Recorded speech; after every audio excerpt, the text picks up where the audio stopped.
நான் வீடியோ ஸ்டார்டிங்லேயே சொல்லிக்கிறேன், இது ஒரு ஹெல்த்தியான பிரேக்ஃபாஸ்ட் ஆப்ஷன் கிடையாது. ஆனால் எப்போவாச்சும் சாப்பிட்ணும் அப்படின்னு தோணுச்சுன்னா ஒரு வாட்டி ட்ரை பண்ணி பார்க்கலாம். டேஸ்ட் ரொம்பவே சூப்பராக இருந்துச்சு.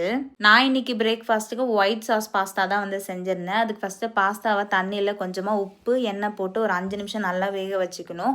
ரொம்பவும் குழஞ்சிருச்சுன்னா சாப்பிட்றதுக்கு நல்லா இருக்காது. அதனால் ஓரளவுக்கு குழையாமல் வேக வச்சுக்கணும். இப்போ கொஞ்சமாக பட்டர் சேர்த்துருக்கேன். அப்புறம் ஒரு 4-5 பூண்டை குட்டி குட்டியாக கட் பண்ணி சேர்த்துருக்கேன். கேரட், கேப்சிகம், அப்புறம் ஸ்வீட் கார்ன் இதெல்லாம் சேர்த்துட்டு ஒரு 5 நிமிஷம் நல்லா வேக வச்சுக்கலாம். இப்போ அந்த வேக வச்ச காயெல்லாம் தனியாக எடுத்து வச்சுக்கலாம். அதே கடாயில் பட்டர் சேர்த்துருக்கேன். அது கூட 2 ஸ்பூன் மைதா சேர்த்துட்டு 2 நிமிஷத்துக்கு நல்லா வறுத்துக்கலாம். இப்போ ஒரு பெரிய கிளாஸ் அளவு பால் வந்து சேர்த்துருக்கேன். 2 நிமிஷம் கிண்டி விட்டுட்டே இருந்தால் நல்லா கட்டியாக ஆகிடும். இப்போ அது கூட உப்பு, சில்லி ஃப்ளேக்ஸ், அப்புறம் நம்ம வேக வச்ச பாஸ்தா, வேக வச்ச காய்கறியை சேர்த்து நல்லா மிக்ஸ் பண்ணி எடுத்துக்கலாம். உங்ககிட்ட சீஸ் இருந்துச்சுன்னா நீங்கள் சேர்த்துக்கலாம். என்கிட்ட மொசரல்லா சீஸ் இருந்ததுனால கொஞ்சமாக வந்து ஃபைனல் டச்சுக்கு வந்து சேர்த்துக்கிட்டேன். அவ்வளோதாங்க, சூப்பராக ஒயிட் சாஸ் பாஸ்தா வந்து ரெடி ஆகிடுச்சு. நானே ஃபர்ஸ்ட் டைம் தான் செஞ்சேன். ரொம்பவே டேஸ்ட் சூப்பராக இருந்துச்சு. நீங்களும் கண்டிப்பாக ட்ரை பண்ணி பாருங்கள்.